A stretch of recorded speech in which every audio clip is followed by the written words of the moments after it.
देखिए last topic है candidate ethical principles. ये टॉपिक दिया हुआ है, तो सब में हम शॉर्ट नोट्स दिए हैं। किसी का भी लॉन्ग में आपको पढ़ना होगा या शॉर्ट नोट्स के लिए, तो वो आप थोड़ा सर्च कर लीजिएगा, ठीक है। तो एथिकल कैंडिडेट एथिकल प्रिंसिपल्स, इसमें क्या आ गया, ये गाइडलाइंस है to decide what is ethically right, क्या बेहतर है नैतिक ढंग से करना, ठीक है, क्या सही है। गोल्डन रूल इसमें क्या है, देखिए बहुत अब इंपॉर्टेंट चीज़ पढ़ रहे हैं, ये लाइफ वाला भी चीज़ है, लाइफ कैसे जीना चाहिए उसके बारे में भी है ये। Do unto others as you would have them do unto you, मतलब दूसरे के साथ आप वैसा ही करो जैसा आप चाहोगे दूसरे आपके साथ करें, है ना। तो क्या चोरी करना चाहिए? नहीं, क्योंकि मेरा भी घर में मेरे से भी कुछ चोरी हो तो हमको नहीं अच्छा लगे। तो क्या किसी को बेवजह मारना चाहिए? नहीं, क्योंकि बेवजह कोई हमको ही पीटेगा तो अच्छा नहीं लगेगा, ठीक है। इसी तरह कोई भी गलत काम क्या करना चाहिए, सीधे आंसर आएगा क्या, नहीं। क्यों? क्योंकि वही चीज़ अगर मेरे साथ आएगा होगा तो हम नहीं चाहेंगे ये हो मेरे साथ। क्लियर है? तो ये बहुत इंपॉर्टेंट चीज़ है। जो बोलते हैं ना धर्म, यही है धर्म। दूसरे के साथ आप वही करिए जो आपके साथ हो, तो आप आराम से उसमें रह पाए, ठीक है। कर्तव्य ही मेन धर्म होता है, क्या आप कर्तव्य करते हैं, हाँ, और अंदर से सही है कि नहीं, उसके लिए ये प्रिंसिपल है। क्या हमको दूसरे के साथ ये करना चाहिए, क्या हमको चीट करना चाहिए, क्या हमको किसी फ्रॉड करना चाहिए, क्या कुछ ऐसा करना चाहिए जिससे हमको फायदा हो जाए दूसरे को नुकसान आए। तो सबका आंसर क्या आएगा, नहीं नहीं नहीं नहीं। तो हमको इस तरह से उसमें डिसाइड करते हैं। तो यही बिजनेस के लिए भी प्रिंसिपल है। किसी को कोई सामान जैसे कोई बेच दिए बोल के, क्या कि ये बहुत ही अच्छा प्रोडक्ट है, आपका कम से कम तो 1 महीना आराम से चलेगा, और पता चला कि 2 ही दिन में उसका खराब होने का चांस था, और वैसा और प्रोडक्ट भी मिला हमको, फिर वो भी खराब हो रहा है। तो ये क्या हुआ, जो बेच रहे हैं वो ठीक नहीं बोल रहे हैं यहाँ पे, ठीक है, तो चीटिंग हो रहा है। फिर देखिए यूटिलिटेरियन प्रिंसिपल, कल होमवर्क दिए थे हम आपको शॉर्ट नोट्स के लिए, ढूंढे आप यूटिलिटेरियन क्या होता है, ढूंढे। उपयोगितावाद जो बोलते हैं ना, कोई चीज का कितना यूजफुल है, वो कितना यूज में आएगा, है ना, उसी को क्या बोलते हैं, यूटिलिटेरियन। देखिए जैसे ये फोन है, मान लेते हैं ये फोन में बस क्या होता है, सिंपल कैलकुलेशन होता है और बात भी नहीं होता है, लेकिन डिजाइन बहुत अच्छा है, देखने में बहुत अच्छा है, मतलब अट्रैक्टिव बहुत है, पर यूजफुलनेस नहीं है। तो यूजफुलनेस नहीं है तो यूटिलिटेरियन नहीं हुआ। क्लियर हो गया सबको? मतलब उपयोग में उतना बेहतर नहीं है। मान लेते हैं हम बहुत पढ़े लिखे हैं, हाँ, बहुत सारा डिग्री है, ये है ना, ग्रेजुएट है, पोस्ट ग्रेजुएट है, बीकॉम, एमकॉम, सीए, पीएचडी और भी कुछ डिग्री सब, लेकिन हमको नॉलेज वैसा नहीं है ना। क्यों? क्योंकि हम जस्ट पास होने लायक बस पढ़ के किसी तरह भी हुए मान लेते हैं। तो क्या होगा, मेरा भी उपयोगितावाद रहेगा वैसा? नहीं, भले ही कॉलेज में है और पढ़ा रहे, पर वो नहीं रहेगा, है ना। तो यूटिलिटी क्या हुआ, जो काम करे आपका उपयोग रहे। इसीलिए आपको भी, जैसे अभी आपका पढ़ने का टाइम है ना, तो आपको अच्छा से पढ़ना चाहिए। क्यों? क्योंकि आगे जब आप टीचर बनेंगे और आपको खुद ही वो समझ नहीं होगा तो समझाएंगे कैसे, अगर आप टीचर बनेंगे तो, है ना। तो इसीलिए अच्छा नहीं भी लगे तो भी क्लास करना चाहिए, एक्स्ट्रा क्लास करना चाहिए, है ना।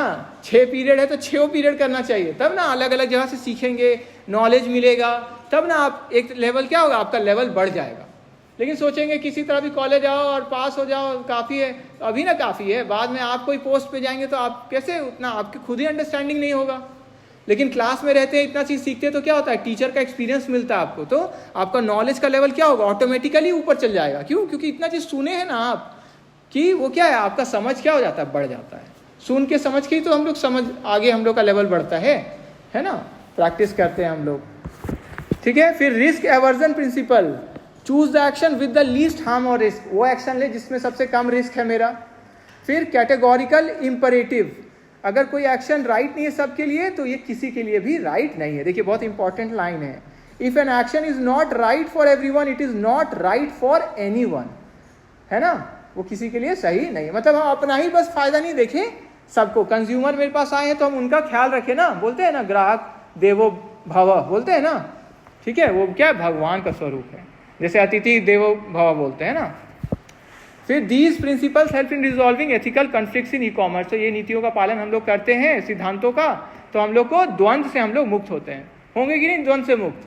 देखेंगे क्या हमको करना चाहिए दूसरे के साथ, जो हम अपने साथ आराम से सह ले, पकड़ आराम से हो जाए मेरे साथ। है ना, दूसरे के साथ हम वो नहीं करें, ठीक है। तो इतना सारा हम लोग को लाइंस मिल गया, है ना, यूटिलिटेरियन मिल गया, रिस्क एवर्जन मिल गया, नो फ्री, अच्छा नो फ्री लंच रूल भी है कि सारा रिसोर्सेज और इन्फॉर्मेशन का कॉस्ट होता है और ओनरशिप होता है ना, कि सब कुछ भी हम लोग यूज़ कर रहे हैं तो उसका कुछ ना कुछ पैसा लग रहा है ना। आप यहाँ बैठे हैं तो देखिए फैन चल रहा है, लाइट चल रहा है, हम यहाँ हमको सैलरी मिल रहा है ना।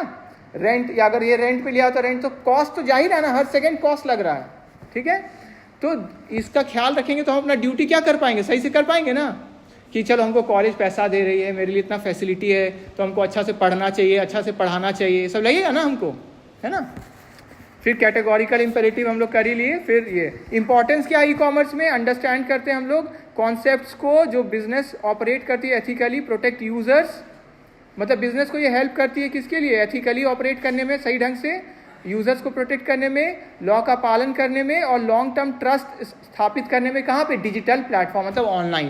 क्लियर हो गया, इंटरनेट में ऑनलाइन हम डील करें तो अच्छे से हम डील करें।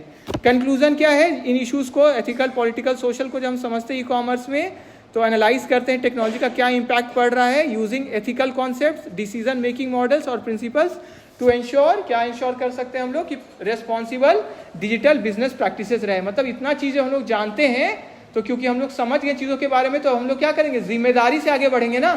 आप समझ गए आपका ड्यूटी क्या है, कितना आपको काम करना है, आप रेस्पॉन्सिबिलिटी के साथ अपना काम करना चाह रहे हैं, तो आपको सारा चीज़ बाकी समझ भी आ गया, तो ज़्यादा चांस है क्या आप अच्छे से काम करेंगे।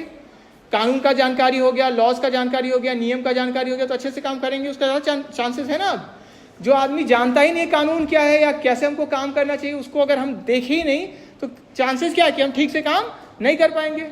क्लियर है, ठीक है। जैसे हम लोग जानते हैं कि हेलमेट पहन के चलना चाहिए, तो हेलमेट पहन के चलते हैं तब मतलब क्या है, आप जिम्मेदार हैं। हेलमेट पहन के नहीं चलते तो जिम्मेदार नहीं है, आप जानते हैं फिर भी नहीं पहन रहे हैं, तो ये क्या हो गया, गड़बड़ हो गया, है ना। 4 जन को बैठा के लेके जा रहे हो आप बिना हेलमेट के भी है, तो ये क्या है, ये और आप उल्टा ढंग से, है ना, उल्टा ढंग से। क्लियर है, ठीक है, हम लोग यहीं रुकते हैं।